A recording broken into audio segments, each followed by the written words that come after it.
Só que, diferente do que você ter uma visão unilateral sobre uma coisa, o cristão maduro ele tem que ter uma visão um pouco mais generalizada e entender que essa responsabilidade não é só do mundo que jaz no maligno.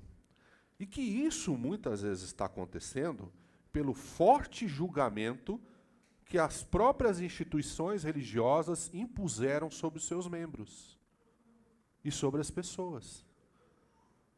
Então você tem duas coisas.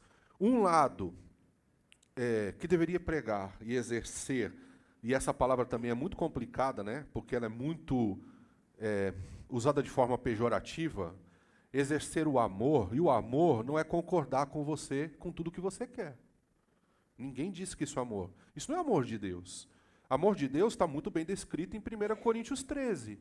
Em 1 Coríntios 13 está ali descrito como é esse amor que Deus descreve, que nós deveríamos perseguir e que nós deveríamos exercer. Não é porque eu discordo de você que eu não te amo. Aliás, graças a Deus que eu tenho pessoas que discordam de mim e que me disciplinam. Então, o que acontece? Quando você tem uma visão unilateral, você acha que o amor é eu te aceito do jeito que você quer que eu te aceito. E biblicamente, na verdade, é assim, venha do jeito que você está. Do jeito que você estiver, venha. É o que eu quero. Só que, a partir do momento que você está dentro dos caminhos do Senhor, coisas têm que acontecer na sua vida. E não é mais sua a tua vida. A partir do momento que você entregou ela a Jesus, ela pertence ao Senhor. Se ela pertence ao Senhor, eu ando de acordo com aquilo que Ele ensina. Amém? Nem pelo julgamento excessivo, nem pela libertinagem excessiva. Então a gente precisa ter essa ponderação. E o cristão dos últimos dias vai precisar disso. Entende? E nós vamos ter que ter essa maturidade, saber lidar com essas coisas. E elas não são fáceis de lidar. Elas são bem difíceis de lidar. E nós vamos ter que entender conceitos que muitas vezes foram ditos, muitas vezes foram colocados. Talvez esses conceitos, para uma época, até tenham sido prudentes de acontecer. Mas talvez para outras épocas não são tão prudentes de acontecer, pelo menos não da forma que foi apresentada. E isso não quer dizer que a gente vai perder princípios. Eu espero que ninguém perca princípios. Amém? Porém, a gente tem que saber que momentos diferentes exigem inteligências específicas. E é isso que nós vamos ter que ter daqui para frente.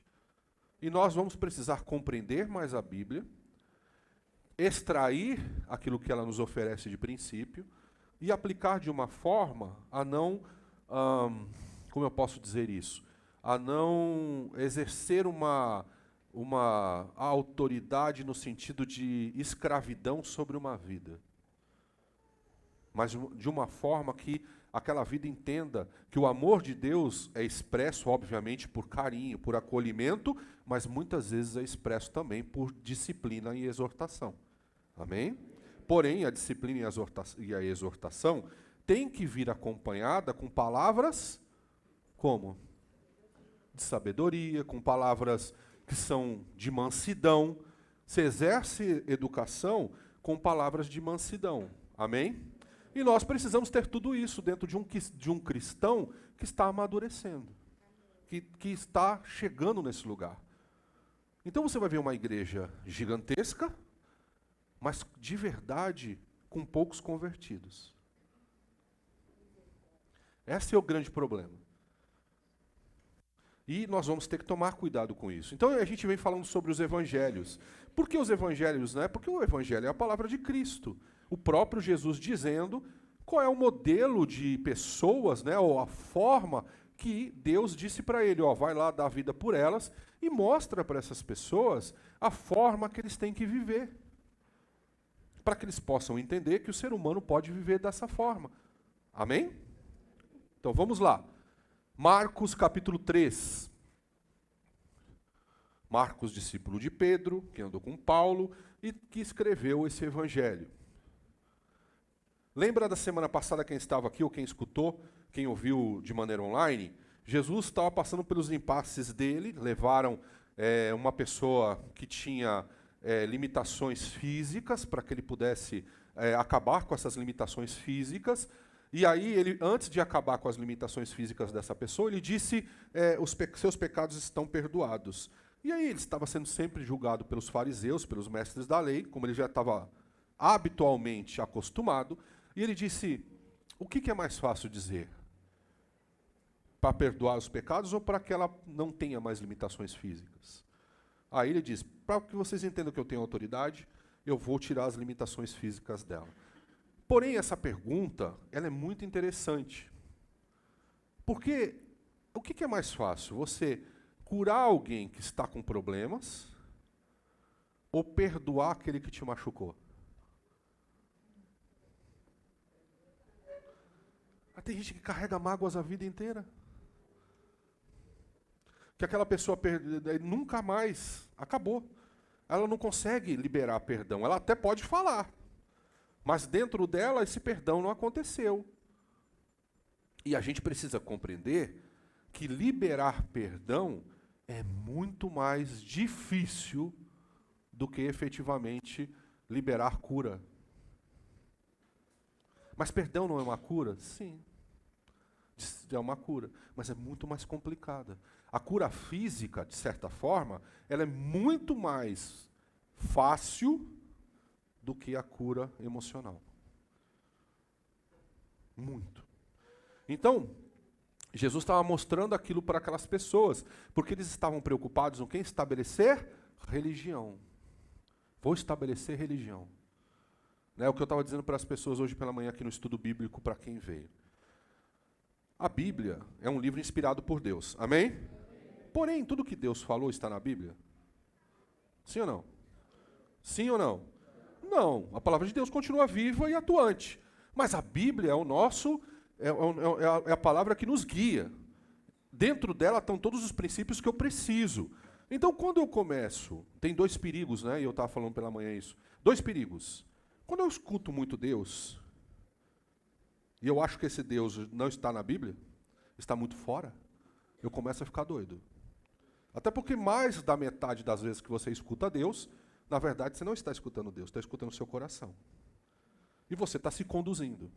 Ainda que você atribua aquilo a Deus. Eu não estou dizendo que a pessoa não possa ter uma experiência, mas ela pode. Só que ela tem que ser vista de uma maneira um pouco mais prudente. Do mesmo lado, se você chegar para uma pessoa que ela transformou um livro numa estátua, entenda o que eu vou falar, não me crucifiquem por isso. Se você transformou a Bíblia numa estátua, isso não é culpa da Bíblia, você vai desprezar a experiência verdadeira que muitos podem ter com o Espírito Santo. E aí você vai matar aquela pessoa, porque ela vai acreditar piamente em você que ela nunca pode ter uma experiência com Deus. Então, imagina um cristão verdadeiro vivendo dentro desses dois lugares que são extremos, que é a característica da sociedade nos dias de hoje. Sociedade extrema. Ou você está nessa ponta, ou você está nessa. Perdeu o seu equilíbrio. E a gente precisa ser assim. Nós é que precisamos entender um pouco mais dessas situações para ver, não, olha, você está um pouco fora de esquadro, né? Você está ouvindo demais Deus. Deus demorou 40 anos, falou uma palavra lá no Antigo Testamento com uma pessoa muito importante, e depois ela falou com essa pessoa depois de 40 anos, Abraão, por exemplo. E você acha que todo dia Deus está te revelando coisas o tempo todo, a toda hora, tudo, mas não da maneira certa. Deus revela para a gente toda hora, a todo momento, amém? Mas não da maneira que às vezes nós achamos. Por um outro lado, você tem uma pessoa que lê a Bíblia e fala, não, essas experiências são todas mentirosas. O que não é verdade também. Então, olha que situação complicada. E aí, por que você está falando tudo isso, pastor? Porque nós vamos ler que o nosso mestre, nosso Senhor, amém? Passava por situações muito complicadas também. E como ele agia diante dessas situações, é importante a gente aprender para que a gente possa agir também diante das nossas situações. Amém? Então vamos lá, vamos entender um pouco do dia a dia de Jesus. Marcos 3, versículo 1 diz assim, em outra ocasião, ele entrou na sinagoga E estava ali um homem com uma das mãos atrofiada. 2. Alguns deles estavam procurando um motivo para acusar Jesus. Presta atenção. Ele entra na casa de Deus e sempre tem aqueles que estão querendo acusá-lo de alguma coisa, procurando falhas nele. Estão ali única e exclusivamente para achar as falhas que Jesus poderia supostamente produzir em relação ao quê? A religião. Era isso. Eles estavam procurando falhas de Jesus em relação à Bíblia da época. Eles não estavam usando a palavra para abençoar vidas. Estavam usando a palavra para o quê? Matar, acusar, escravizar. E isso é muito comum, ou não? Sim ou não? Então a gente tem que tomar cuidado com isso. Não use a palavra para escravizar pessoas. Por isso, o observavam atentamente, para ver se ele iria curá-lo aonde? Olha a preocupação deles, volta a ser a mesma anterior. Vou ver, tipo assim, a mão do cara não tem nada a ver, se dane ele com a mão dele. O problema aqui é se ele curar no sábado. Esse era o problema do religioso. E o problema daquele que tem falta de fé qual era? Duvido que ele vai fazer essa mão ficar perfeita. Mas o religioso estava dizendo o seguinte: a mão desse cara nasceu assim, já está assim faz tanto tempo, deixa ele com a mão assim. Essa não é a minha preocupação. Fazer o bem não é a minha preocupação. E aí Jesus está dizendo, que palavra é essa, né? Que vocês estão lendo? Eu não entendo muito bem essa palavra tão religiosa. E eu vou mostrar aqui para vocês hoje a fonte de uma doutrina, que eu não estou dizendo que é certa ou errada, mas eu vou te mostrar de onde ela veio. Por isso, o observavam atentamente para ver se ele iria curá-lo no sábado. 3. Jesus disse ao homem da mão atrofiada, levante-se, venha para o meio. O que Jesus fez? Eles querem a atenção? Vou dar a todos. Pegou o homem da mão ressequida e colocou ele no meio aqui, ó. Pá! Para todo mundo observar o que ia acontecer. Ele chamou a atenção de todos. 4. Depois Jesus lhe perguntou, o que é permitido fazer no sábado? O bem ou o mal? Salvar a vida ou matar? E aí? O que a religião dizia? Você não pode fazer? Nada no sábado. E ele faz uma pergunta. Jesus era a palavra viva. Mas eles não estavam com a palavra de Deus na mão deles? Mas como é que é isso? Como é isso? Eles estavam com a palavra? Estavam com a Bíblia. Mas Jesus não estava com a Bíblia. Porque Jesus é o quê? Jesus não transforma o livro num objeto de adoração. Ele entende os princípios do que foi colocado nele e aplica. Amém? Então, tem um monte de gente esperando que você, o religioso espera que você cometa erros. Presta atenção, o que eu vou falar agora, eu não estou desprezando essa linha de raciocínio. Eu acho que ela é muito importante. Tá claro? Estou antecipando a fala. Que você cometa erros teológicos, de acordo com a interpretação de mestres e fariseus. E Jesus não estava preocupado se ele ia cometer erros teológicos, porque ele queria fazer o bem. Ele estava dizendo para eles, guarde para vocês a sua interpretação da Bíblia, porque ela não tem nada a ver com o que vocês estão falando. Vocês estão preocupados se eu estou cometendo um erro de acordo com a interpretação de vocês? E eu estou preocupado em ver esse homem com a mão normal. Eu estou preocupado em fazer o bem, em gerar vida. E vocês estão preocupados em achar erros teológicos. É muita estupidez, né? Engraçado. Parece que eu vejo isso todos os dias hoje. E eles eram os mestres da lei e continuam sendo. Enquanto aqueles que querem gerar vida, enquanto aqueles que querem fazer o bem, são vistos de outra maneira. Engraçado, né? Queridos, eu não sei qual é a Bíblia que vocês leem. Aqui eu leio Essa aqui. E essa pergunta que eu me faço, é permitido que eu faça o bem hoje? E amanhã? E depois de amanhã? E depois da manhã? O que é melhor? Eu fazer o bem ou procurar naqueles que fazem o bem erros teológicos? Hã? Estou perguntando, respondam para mim. Amém. Eu não disse que a teologia não é importante. Eu só disse que se você se torna um estudioso bíblico, você tem que se tornar mais humilde do que antes de ser um estudioso bíblico. Amém? Então ele fez essa pergunta, obviamente ele fez uma provocação. Ele sabia da onde ele estava mexendo. Presta atenção, ele estava mexendo com gente perigosa. E não era com crime organizado. Era com quê? Era com quê? Com poder religioso. Gente perigosa.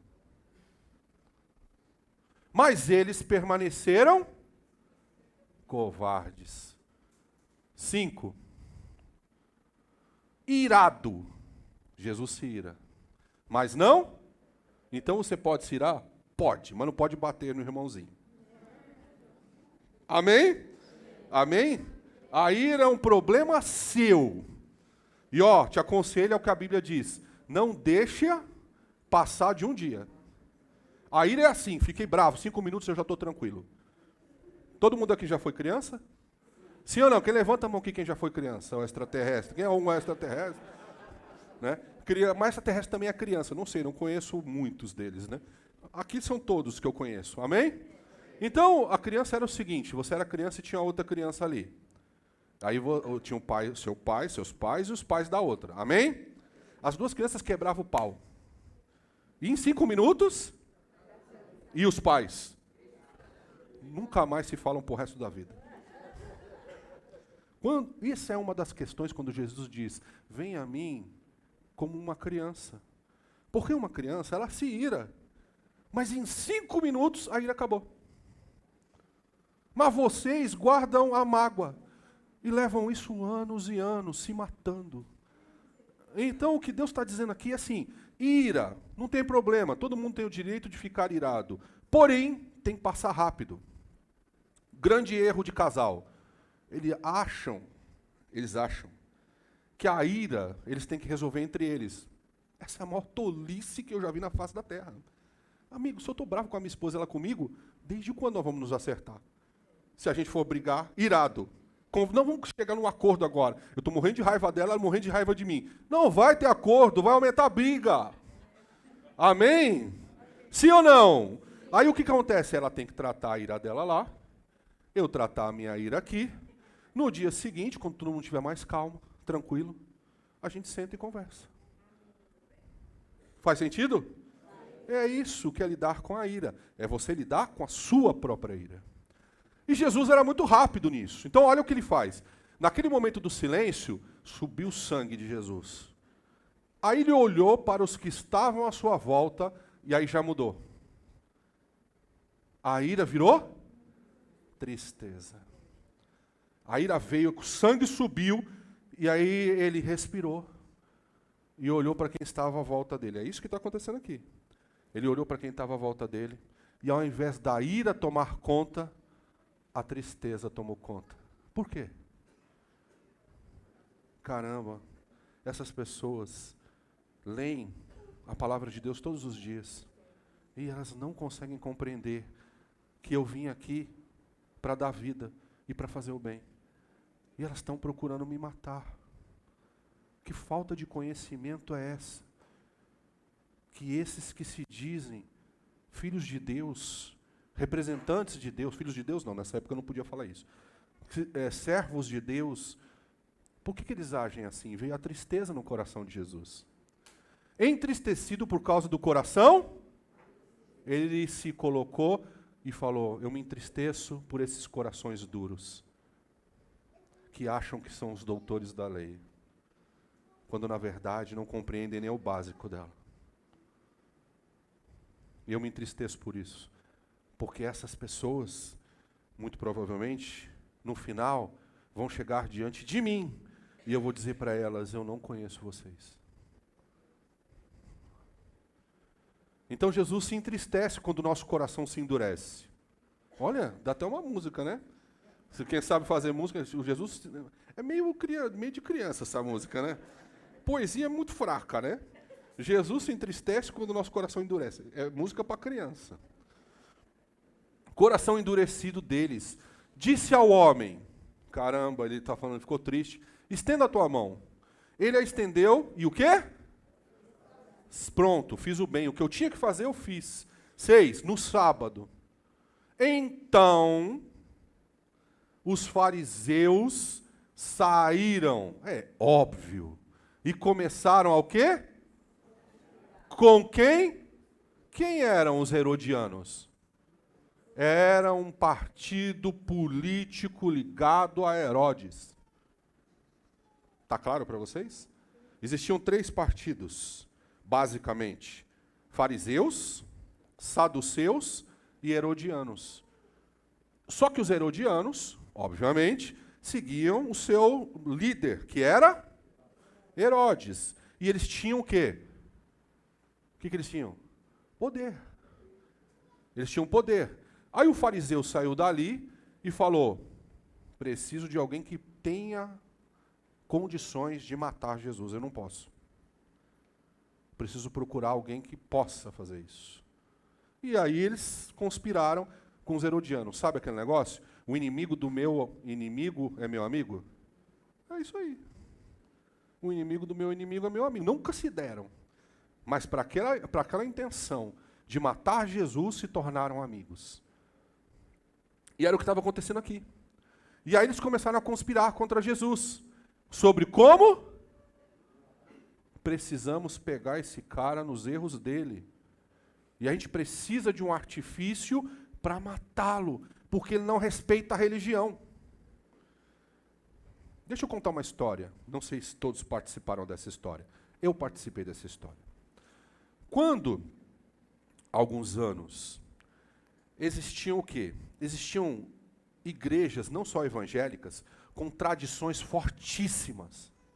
Fortíssimas. E essas tradições matavam as pessoas.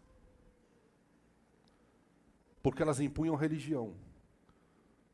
Mas não a bondade. Isso aí já se inverteu, ok? Esquece os dias de hoje.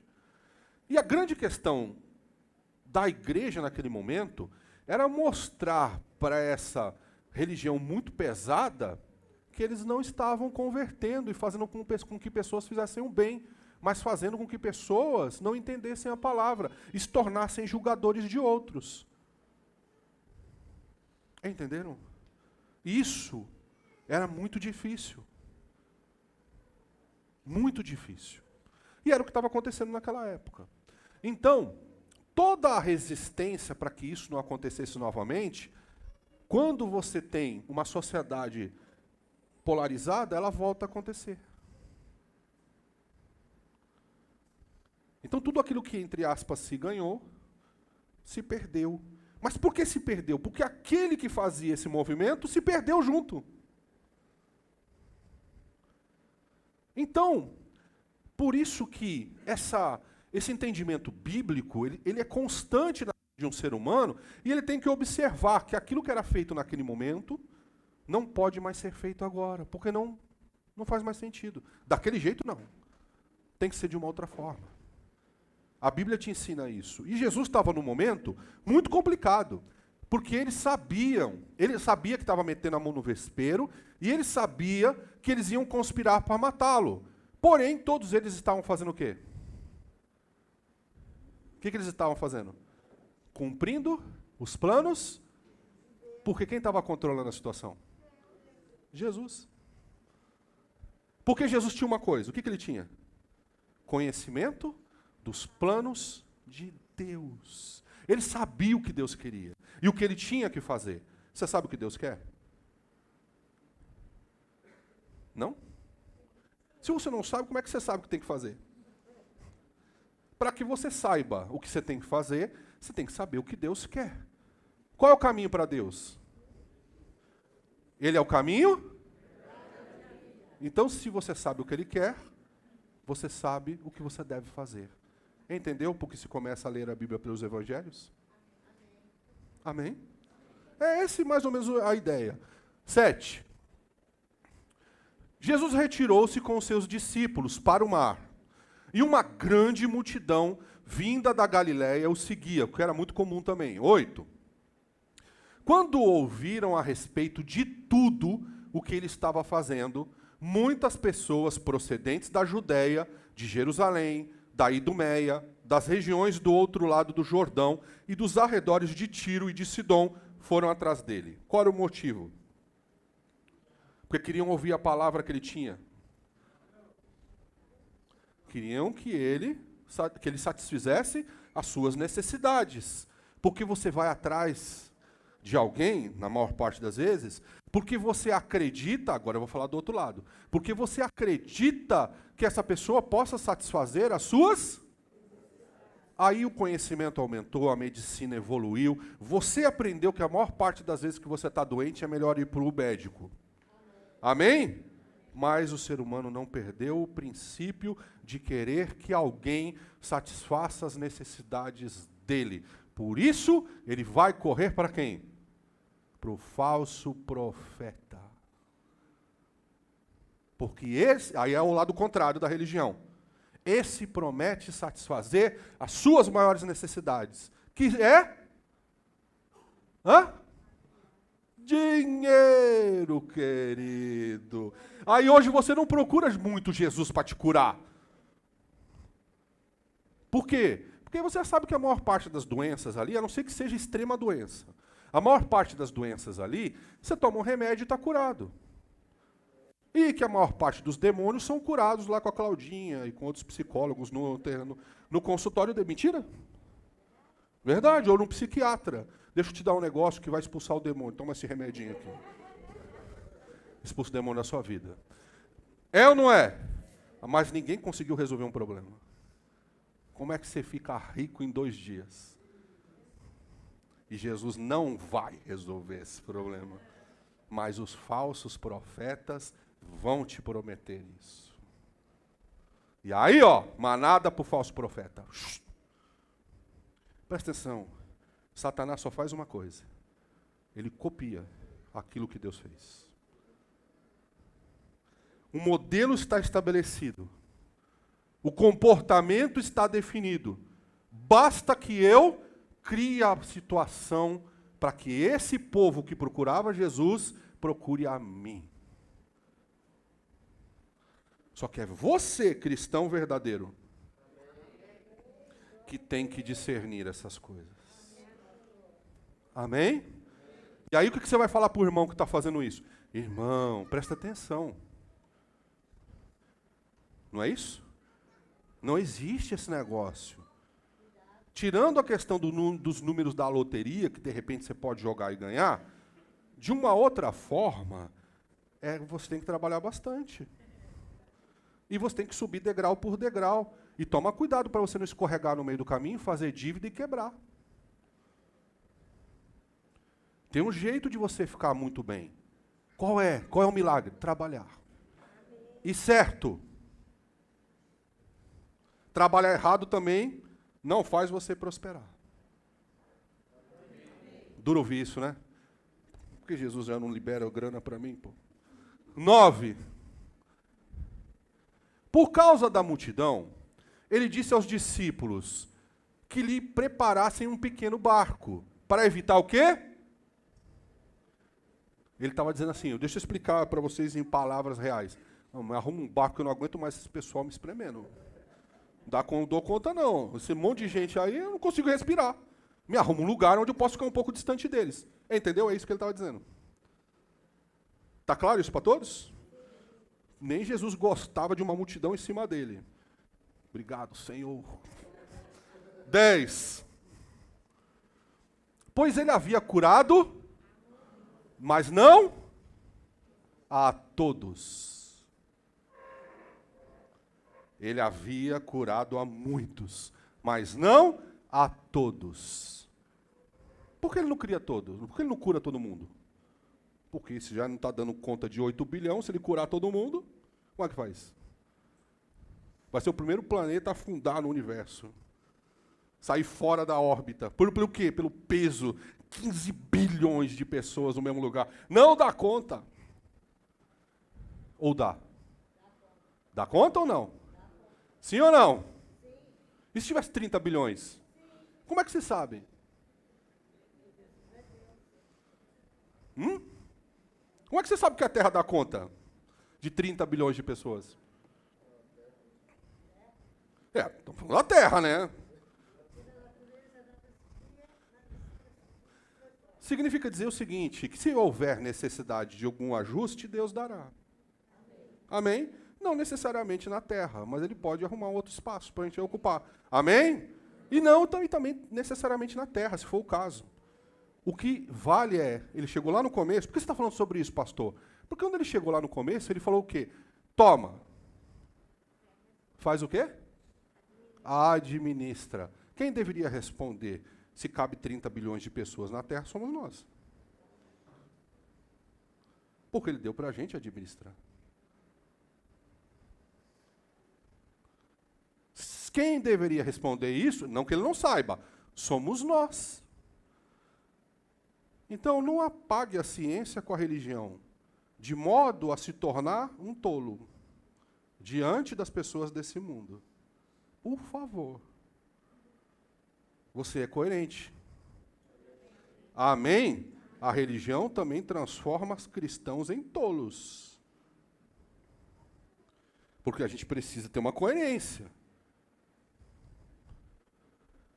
Está aqui um púlpito que ele é bem forte. Amém? Se eu colocar aqui 2 pessoas, aguenta? Não eu não sou base. O pastor subir aí já era. Tá bom, não sou eu. Pessoas normais. Com peso médio adequado à sua altura. Amém? Cabe 2 pessoas aqui? 3. Não? Eu arrisco que sim. 4.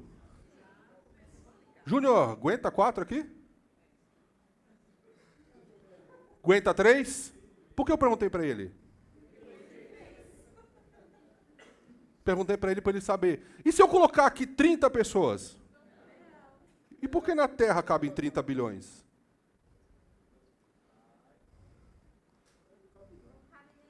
Não estou dizendo que não caiba. Eu estou dizendo qual é a procedência que a gente pode responder que cabem 30 bilhões na Terra. Para quem eu pergunto? Para Deus sabe todas as coisas. Já sei. Mas pode ser que ele esteja naquele período dele que ele quer ficar 400 anos sem falar com você. Ele ficou, não ficou? Sim ou não? E pode ser que ele esteja nesse período e fale, vou falar.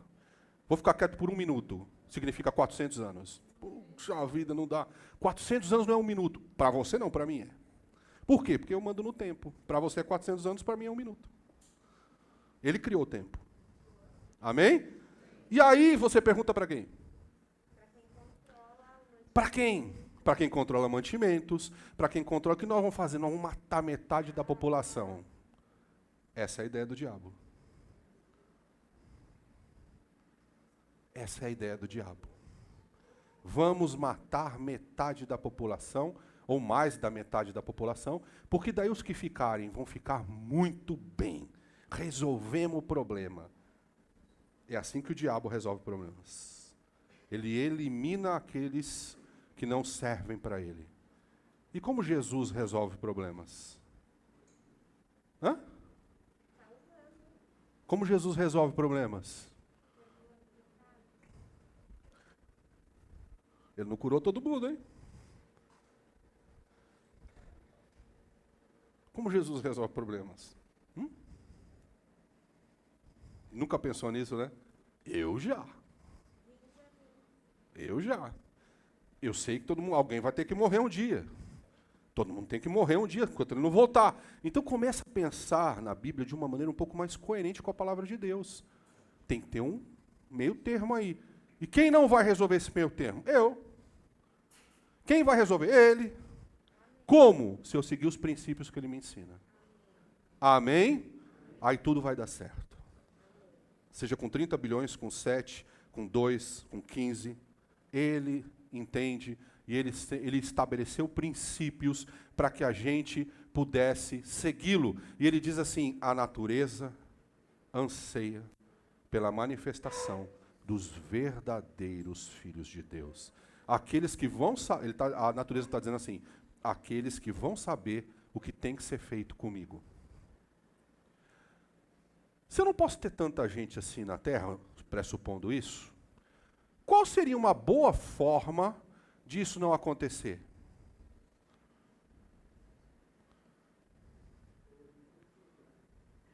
Matando aqueles que tiram o meu prazer. Quer que eu traduza em outra parte? Abortando. Queridos, eu vou ensinar uma coisa para você. Não devia falar sobre esse tema, mas eu vou falar uma única vez. Não trate casos esporádicos como se fossem regra. A regra é que a maioria dos seres humanos querem fazer sexo sem compromisso nem com a vida. Não tratem casos que são exceção e transformem em regra. E vocês sabem do que eu estou falando. Casos que são exceção têm que ser tratados com exceção. A maioria dos abortos não acontece por causa de estupro, não acontece por causa de outras coisas que são o estresse, o extremo, que tem que ser tratado de maneira diferente. Acontece porque seres humanos querem fazer coisas ilícitas sem se responsabilizar pela vida que eles podem gerar. Essa é a verdade sobre a questão. Eu sou dono do meu próprio corpo. Não é. A partir do momento que tem uma vida dentro de você, você já não é mais dono dele. Tem 2 que são donos dele. Então, comece a separar a exceção de regra, para que você consiga ter uma visão melhor sobre questões que são muito complicadas. Amém? Exceção é uma coisa. Trataremos como exceção. Regras são outras. Amém ou não? Amém. Ok, vamos lá. E aí ele curou muitos, de modo que os que sofriam de doenças ficavam se empurrando. Todo mundo queria ser curado para conseguir tocar nele, porque o poder saía dele e as pessoas eram curadas. 11. Sempre que os espíritos imundos, fala assim, sempre.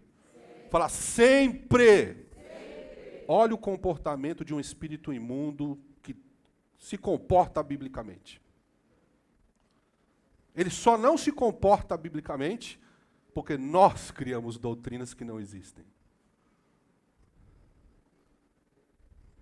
Olha o que acontece. Sempre que os espíritos imundos o viam, prostravam-se diante dele e gritavam: tu és o Filho de Deus. Porque eles estavam fazendo propaganda para Jesus? Sim ou não? Não.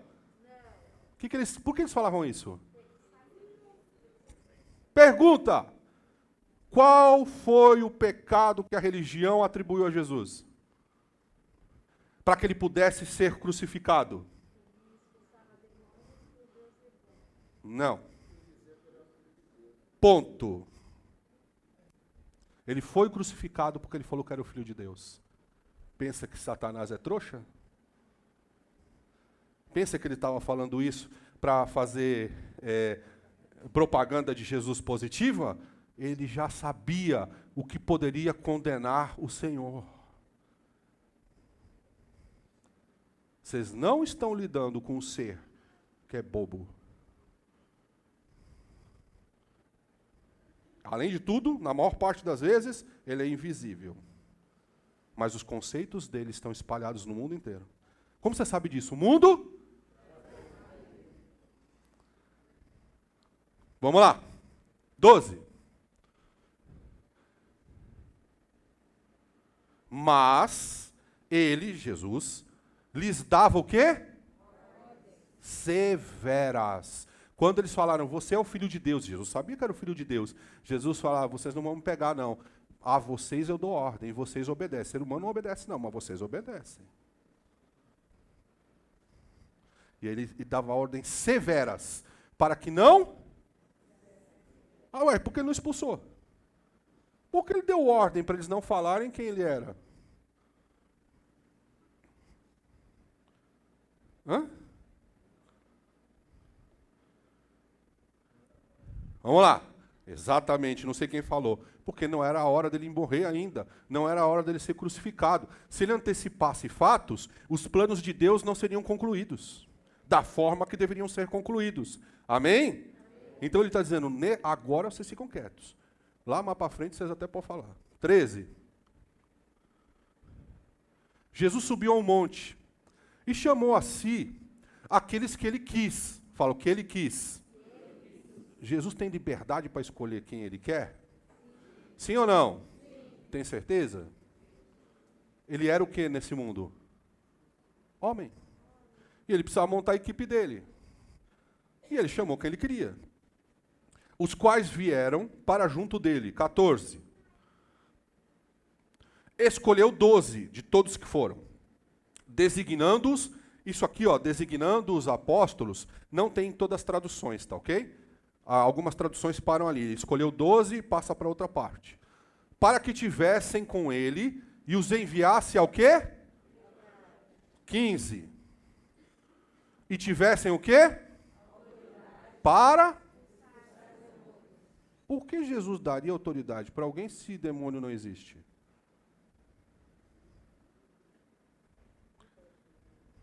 Hã? Hein? E por que... Agora eu vou voltar para o outro lado. Por que as religiões muito tradicionais suprimem isso aqui? Por quê? Porque é difícil lidar com gente, com ser que tem inteligência própria. Via de regra maior que a sua. Difícil lidar. Ele não vai embora a hora que você quer. Como você quer. É complicado. Então é mais fácil eu dizer que não existe. Assim, eu coloco um médico que dá remédio, essa pessoa fica entupida de remédio, em alguns casos, não em todos, e aí ela suprime a utilização do seu corpo por um demônio e eu escravizo ela com remédios. E do outro lado? Calma, vamos chegar do outro lado. E do outro lado? Só tem maluco, porque tudo é demônio. E não é verdade. Entende os extremos? Você vai falar por quanto tempo isso, pastor? Até você entender. Não pode ser extremo. Não dá para ser extremo. Tem que entender o que está acontecendo. Maior parte dos casos, médico funciona. Mas tem uma parte que precisa expulsar. Senão ele não teria dado autoridade aos seus discípulos para fazerem isso. Jesus não é maluco. Obrigado. 16. E quem você é nessa história? Esse lado, ou você consegue equilibrar bem essas coisas? Hã? Fez um monte de coisa errada. Plantou um monte de semente errada. Deu tudo errado na sua vida. Foi o demônio. Você há anos vem plantando isso. Como é que você consegue dizer que é o demônio? Que é mais fácil. Por um outro lado, você não sabe como o demônio escolhe pessoas. Ninguém sabe. Só ele. Só Deus, né? Óbvio. E ele. Você não sabe. Ah, não, vou colocar uma regra. É se ele for satanista. Quem te disse? Desde quando você sabe qual é a intenção real de endemoniar alguém? Você não sabe. Você não conhece a mentalidade desses seres. Você não sabe por que eles fazem aquilo. Pode ser por diversão ou por objetivo. Porque o mal, quando você é mal, você tem prazer na maldade. Não precisa ter motivo nela. Não é verdade? Sim ou não?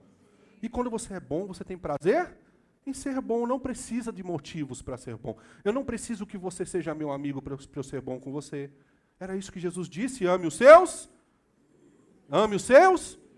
Ele estava dizendo, quem é bom não tem motivos para ser bom. Não importa se é inimigo, se é amigo, se é desconhecido, se é conhecido. Simplesmente você me ama, então você ama ser bom e você faz o bem para todas as pessoas. Sem elencar por proximidade, parentesco, inimizade, amizade ou qualquer coisa que seja. Agora, não vou falar não, senão muita coisa para eu ser crucificado hoje. Vamos lá! Estes são os 12 que ele escolheu. Primeiro ele já estava preso. Por quê? Porque ele colocou apelido no cara. Nos dias de hoje, preso. Porque colocou apelido. Simão, a quem deu o nome de... Vai preso. Por quê? Pedro não quer ser chamado de Pedro. 17. Tiago, filho de Zebedeu, e João, seu irmão, aos quais deu o nome de... Isso aqui, ó, eu tenho uma opinião. Esse é o maior mistério da Bíblia. Você não acha? Sim ou não? Quem é homem aqui? Levanta a mão, homem. Levanta a mão, pô. Bem alto. Legal. Homens. Por que Jesus deu nome para esses 2 de filhos do trovão?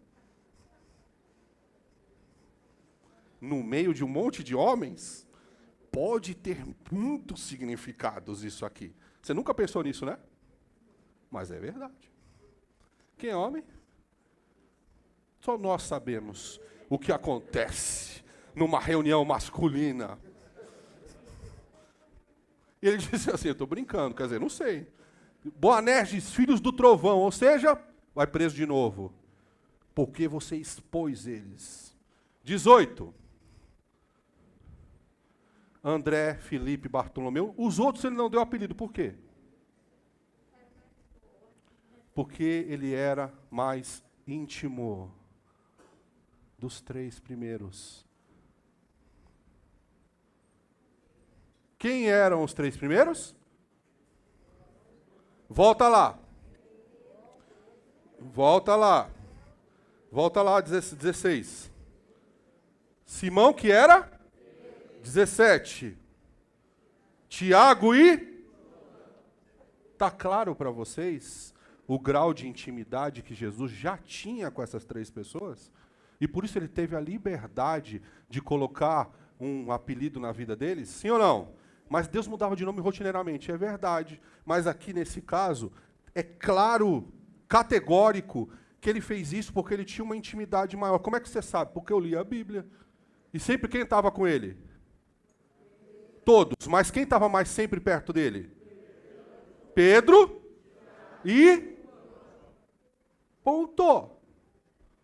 18. Os outros também eram discípulos? Sim, mas talvez não fossem tão próximos. André, Felipe, Bartolomeu, Mateus, Tomé, Tiago, filho de Alfeu, para diferenciar do outro, Tadeu e Simão, o Zelote. Zelote era uma tribo. 19. E, aí ele faz questão de apontar, Judas Iscariotes, que o... 20, vamos lá. Então, Jesus entrou numa casa, e novamente reuniu-se ali uma multidão, de modo que ele e os seus discípulos não conseguiam nem comer. 21. Quando seus familiares... presta atenção. O que aconteceu lá no começo do dia? O que Jesus fez? Olha, estamos lendo o dia dele aqui. O que ele fez no início do dia? Curou a mão de uma pessoa, sim? E o que mais? Colocou a dele no vespeiro. Foi isso que ele fez. E aí ele continua o dia dele. Escolhe os 12, e aí ele vai. Aí a família dele fica sabendo o que ele fez. E, obviamente, a família dele o ama. Amém? Presta atenção. Quando seus familiares ouviram falar disso, disse o quê? Que ele escolheu 12. Por que eles iam estar preocupados se ele escolheu 12? Diz para mim. Não, se você ficar preocupado se a Claudinha escolheu 12 pessoas para montar o time dela, sim ou não? Mas e se ela mexesse com o crime organizado? Sim ou não? Então, aí você fala, essa menina tá o quê? Menina tá o quê? Pirando, quer morrer. Quando seus familiares ouviram falar disso, saíram para o quê? Por quê? Ele tá maluco. Colocou a mão no vespeiro, vai morrer, que cara maluco. Jesus está perdendo o controle. Era isso que eles acreditavam, porque a visão nossa sobre alguém é uma visão de preocupação, de amor, é uma visão humana, é da tua família, é teu filho, é teu irmão. Você não quer que aconteça algo mal para ele, não é verdade? Todos ali são seres humanos. 22. E os mestres da lei, mais uma vez, que haviam descido da onde? Diziam, ele está com Beelzebu. Pelo príncipe dos demônios é que ele expulsa os demônios. Eles não tinham o que dizer. Porque ele estava curando, eles não tinham explicação do porquê ele estava curando, nem da onde vinha o poder dele. Quando você não sabe por que uma pessoa cura e de onde vem o poder dela, o que você faz? Nega e zomba. Os 2 primeiros passos é esse. Nem todos que curam são de Deus. Amém? Mas nesse caso, sim, era o próprio Deus. E aí eles disseram isso, olha, ele está expulsando os demônios por Beelzebu. Qual foi o problema de Jesus em relação à religião? Expulsar demônio. 23.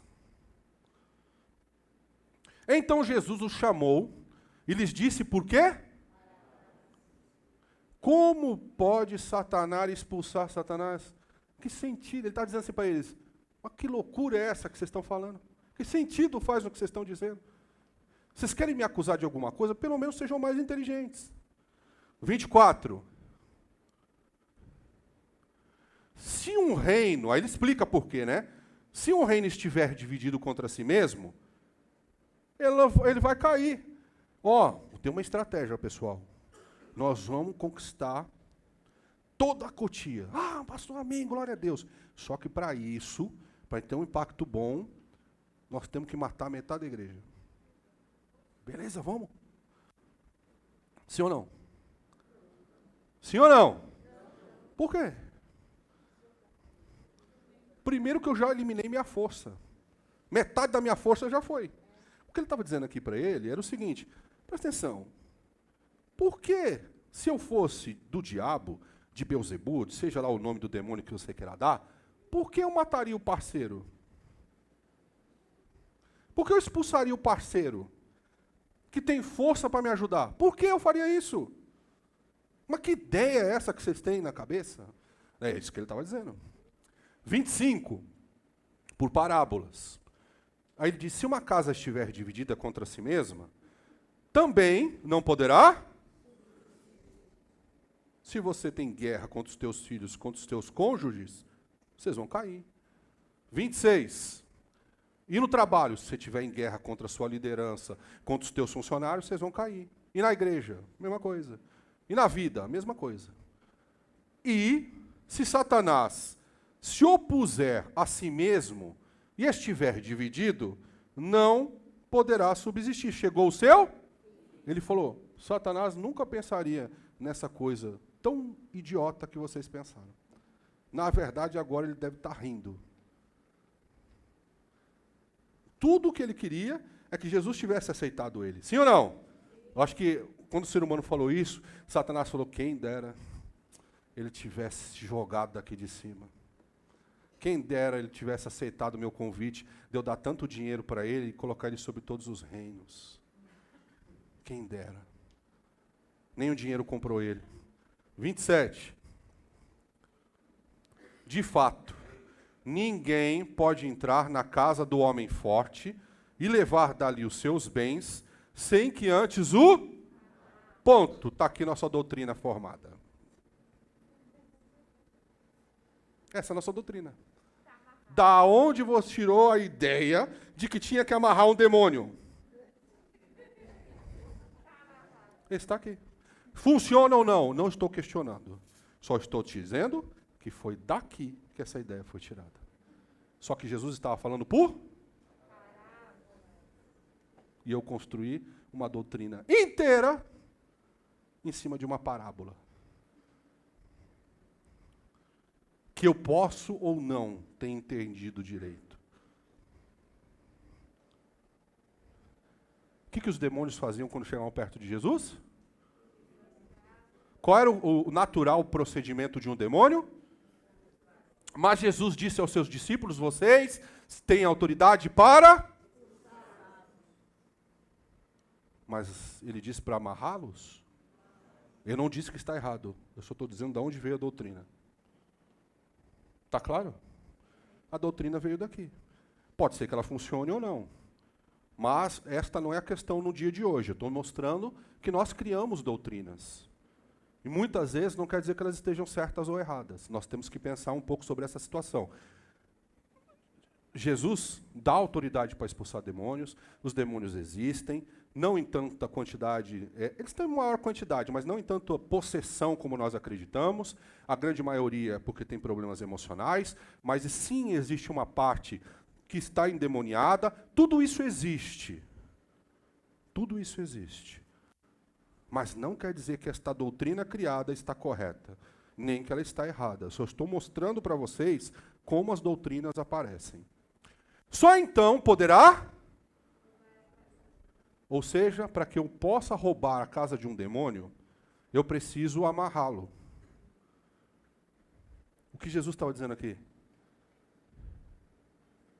Que precisava haver uma divisão dentro da casa para enfraquecer aquela pessoa, para que aquela pessoa pudesse ser destruída. Era isso que ele estava dizendo, em outras palavras. Não dá para matar Satanás. Eu preciso enfraquecê-lo. Eu preciso destruí-lo. Eu preciso não deixar que ele seja forte. Como eu não deixo ele seja forte? Eu preciso amarrá-lo. Essa é a questão, esse é o cerne da doutrina. Para que eu possa deter Satanás, eu tenho que amarrá-lo. Mas para eu amarrá-lo, ele precisa estar fraco. E quando ele está fraco? Quando ele está fraco? Quando Jesus está na presença dele. E você? Reflete Jesus? Ou a ponto de enfraquecer demônios? Eu não posso te responder essa pergunta, só você mesmo pode se responder. 28. Ou Deus para você. Eu asseguro que todos os pecados e blasfêmias dos homens lhe serão todos, sem exceção. 29. Mas quem blasfemar contra o Espírito Santo, fala assim, nunca. Fala, nunca terá perdão. E ele fala uma coisa que é muito preocupante. Muito preocupante. Ele fala, é culpado de pecado eterno. Qual era o poder que agia para que os demônios saíssem? Qual era o poder que agia? Eles estão falando sobre expulsão de demônios. Concorda? E sobre milagres. Sim ou não? Qual era o poder que agia em Jesus para que isso acontecesse? Cuidado, religioso. Quando a sua boca diz que esse espírito não pode realizar milagres e nem expulsar demônios.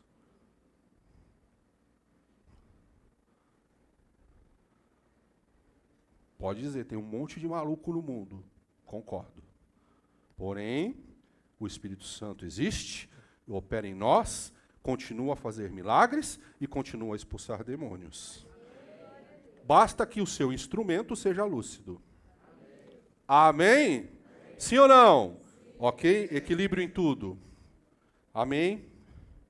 Vamos lá. 30. Jesus falou isso porque eles estavam dizendo, ele está com o Espírito. 31. Agora eu vou sair expulsando tudo quanto é demônio. Não, você vai se tornar um maluco. Não é isso que eu estou falando. Então chegaram a mãe e os irmãos de Jesus para socorrê-lo, para tirar ele da loucura dele. Ele vai ser morto. Vamos lá buscar meu filho. Vamos buscar teu irmão. Chama aí os seus irmãos, vão buscar o teu irmão. Ele está ficando maluco. É isso que ele está falando aqui. Ficando do lado de fora. E mandaram alguém chamá-lo. Presta atenção, deixa eu explicar para você. Você chegou, tem um filho teu ou tem um irmão teu que está fazendo coisas que ele está colocando ele em risco, ok? Você chegou, ele está dentro de um ambiente e você está do lado de fora, ok? Você chamou alguém para chamá-lo, sim ou não? Como é que essa pessoa que você pediu para chamá-lo encontra você? Preocupado? Bravo? Não é isso? Ponto. Essa pessoa que eles pediram para chamar Jesus, quando chegou lá, na frente da mãe e dos irmãos, percebeu e falou, ih, o negócio está feio. E ele foi chamar Jesus. Sim ou não? E aí ele vira para Jesus e fala o quê? Ó, o negócio está ruim para você, hein? Tua mãe está aí, teus irmãos. E não é para comemorar seu aniversário. Faz sentido? Sim ou não? Eles não chegaram lá e falaram, olha, chama o Senhor, chama Jesus aqui que nós precisamos comemorar o aniversário dele. Não, eles estavam bravos. Eles estavam preocupados. E eles demonstraram aquilo para quem foi chamar Jesus. 32. Havia muita gente assentada ao seu redor de Jesus. E lhe disseram, tua mãe e teus irmãos estão aí, e o negócio está feio para o teu lado. Aí fora e te procuram. E Jesus não é tolo nem nada, percebeu que eles estavam lá, porque queriam tirá-lo daquele lugar. Porque eles estavam preocupados com ele. Só que, o que eles desprezaram? Eles desprezaram. Para que Jesus veio? E Jesus veio, antes de agradar aos da sua própria família, veio para fazer a vontade? Eles perderam isso. Talvez, nesse momento, até Maria tenha perdido um pouco dessa noção. Porque Maria sabia como Jesus nasceu, sabia que ele nasceu de um milagre. Ela tinha uma consciência maior do que o anjo disse a ela. Mas na iminência de uma circunstância muito ruim, que poderia ocasionar a morte de Jesus, ela, como mãe, chegou lá e falou, temos que tirar ele daqui. Só que Jesus tinha um foco maior. E o foco dele era agradar a Deus. O seu foco na vida é o quê?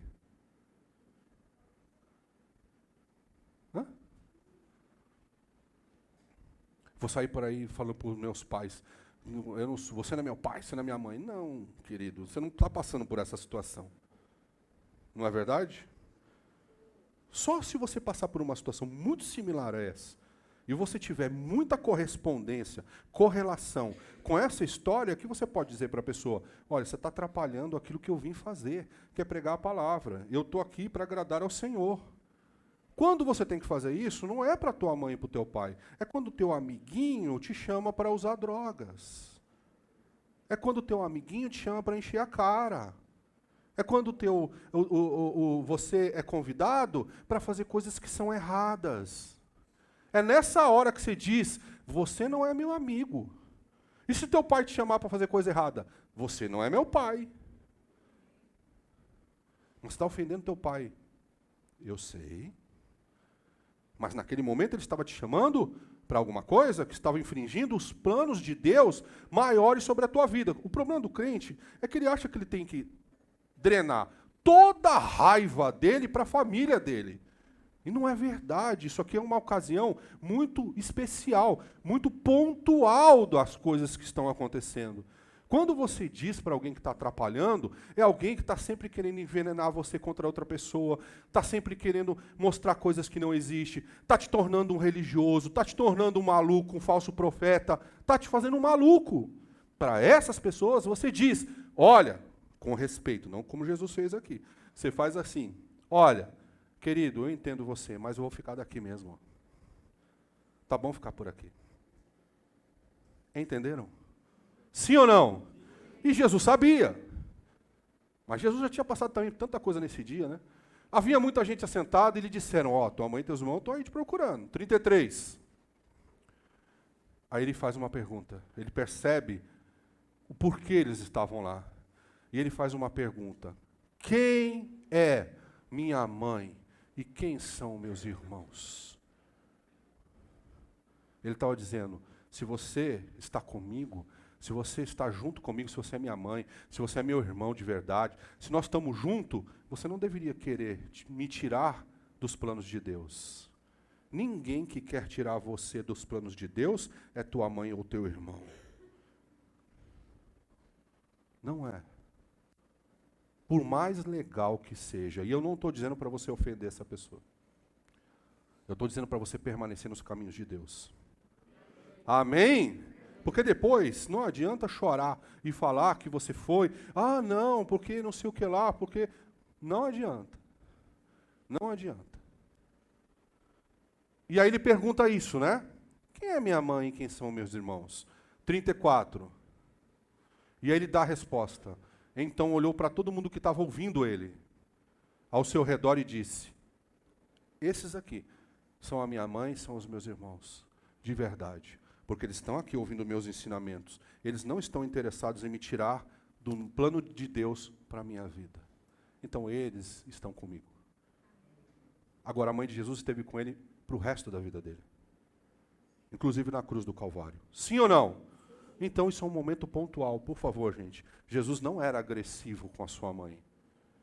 Aqui existia um motivo para ele fazer isso. Era querer tirá-lo daquilo que ele sabia que tinha que fazer. Dos planos de Deus. Então foi só por isso que Jesus responde desta maneira. Porque foi algo muito pontual. Para que, de uma vez por todas, a família dele de sangue, nesse caso, entendesse quem ele era. E quais eram os planos que ele tinha que cumprir. Está claro isso para todo mundo? Você sabe quem é? E quais são os planos que você tem que cumprir em Deus? Sim ou não? 35. E eu estou encerrando. Quem faz a vontade de Deus, este é meu irmão, minha irmã e minha mãe.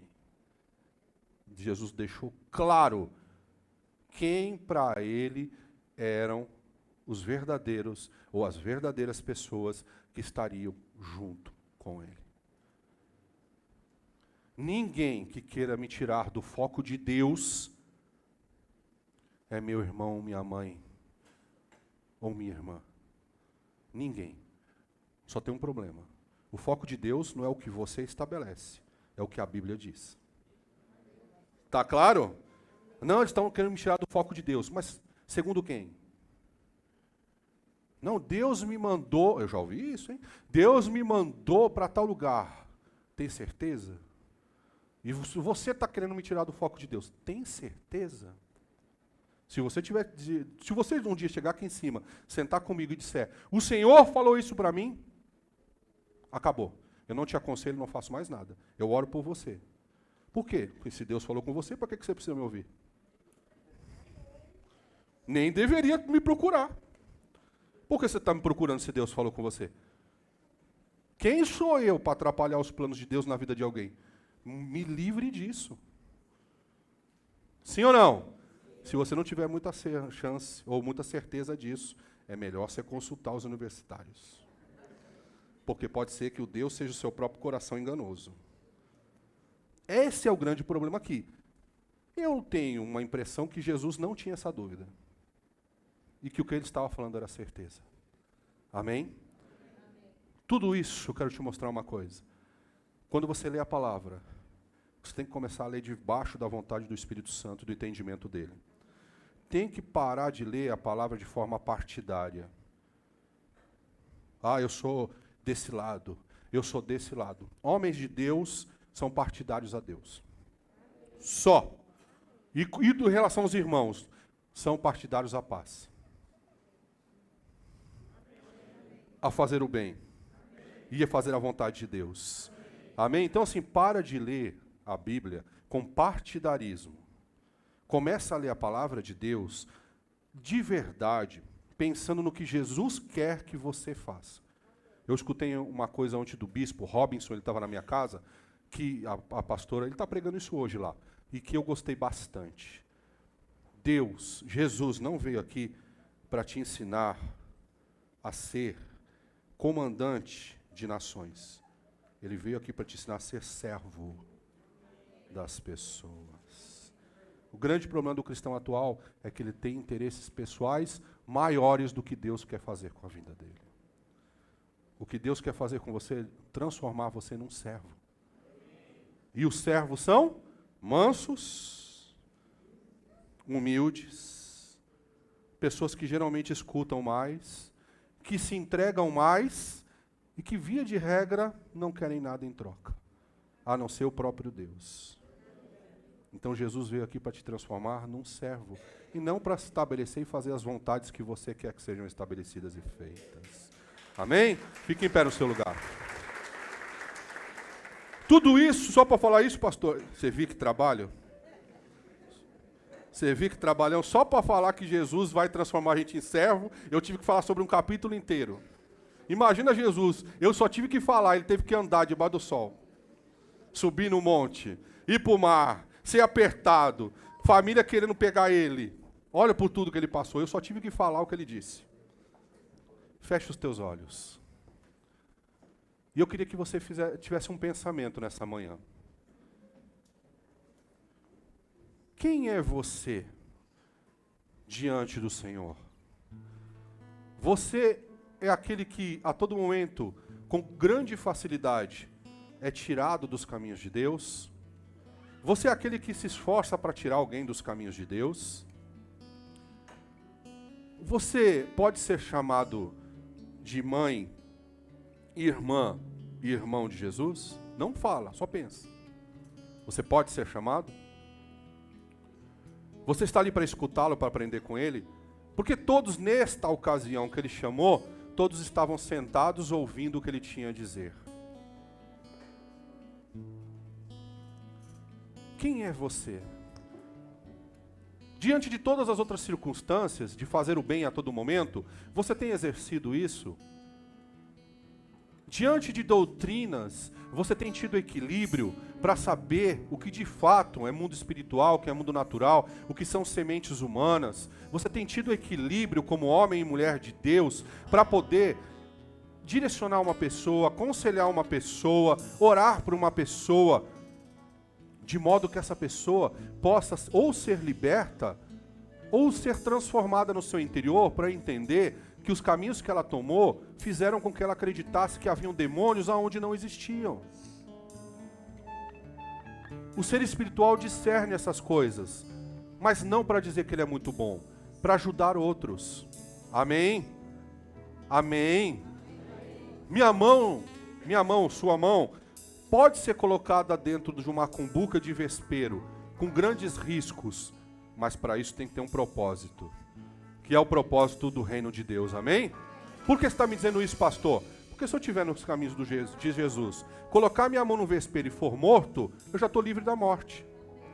Mas se eu achar que eu estou fazendo isso para Jesus, estou fazendo isso por mim, e colocar a mão no vespeiro, eu vou morrer sem saber se eu vou estar livre dela. Então, o entendimento, esse Espírito Santo aqui que opera em nós, é o Espírito que dá entendimento, é o Espírito que faz a verdade, é o Espírito que sim libera milagres, é o Espírito sim que expulsa demônios, mas é um Espírito que traz a consciência e o que Jesus pregou para as nossas vidas, fazendo com que um homem entenda quem é Jesus, aquilo que ele fez. Ele é o Espírito da verdade de Deus em nós, e não da verdade dos fariseus em nós. Por isso, nessa manhã, eu te convido a orar a Deus e falar: Espírito Santo, eu estou aqui, e eu não renuncio a Ti.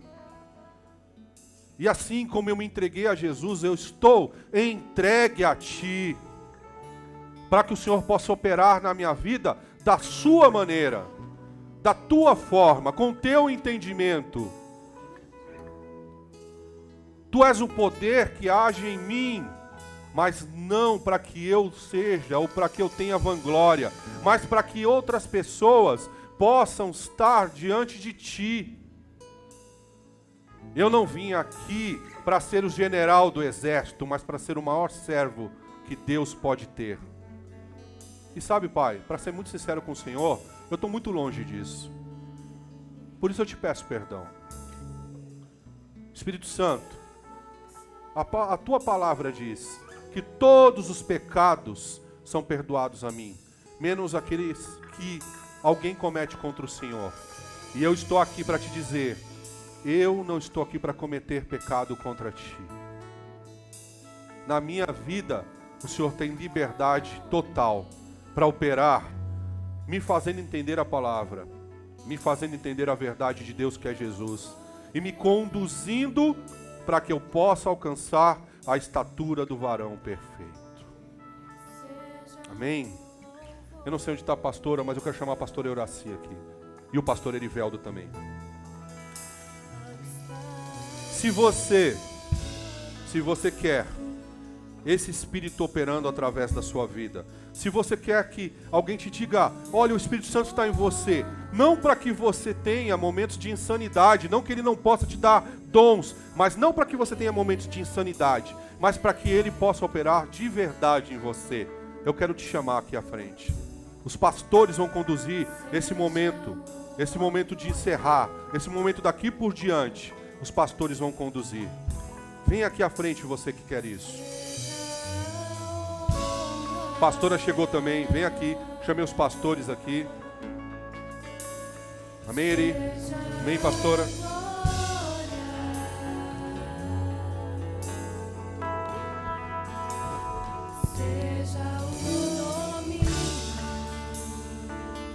Depois, quem quiser ofertar e dizimar, a cesta está aqui, tá bom? Vou pedir aos intercessores para virem até aqui.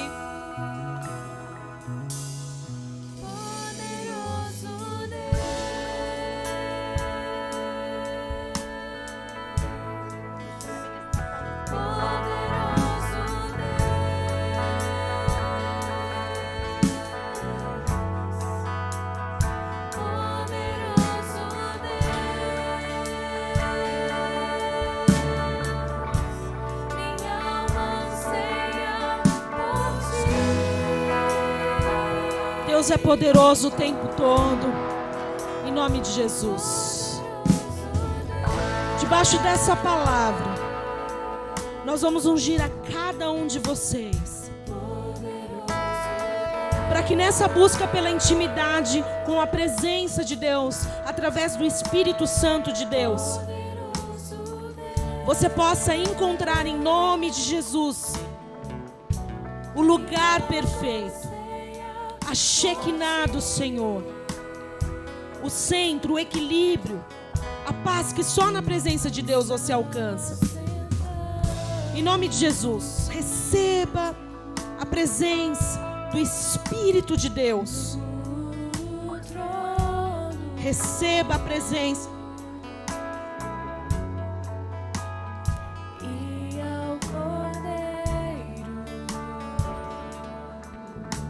Receba a presença do Espírito Santo de Deus. Seja o louvor,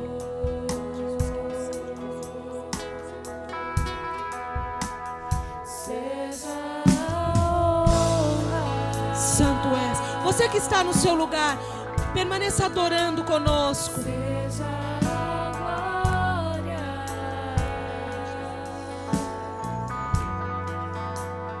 seja o domínio.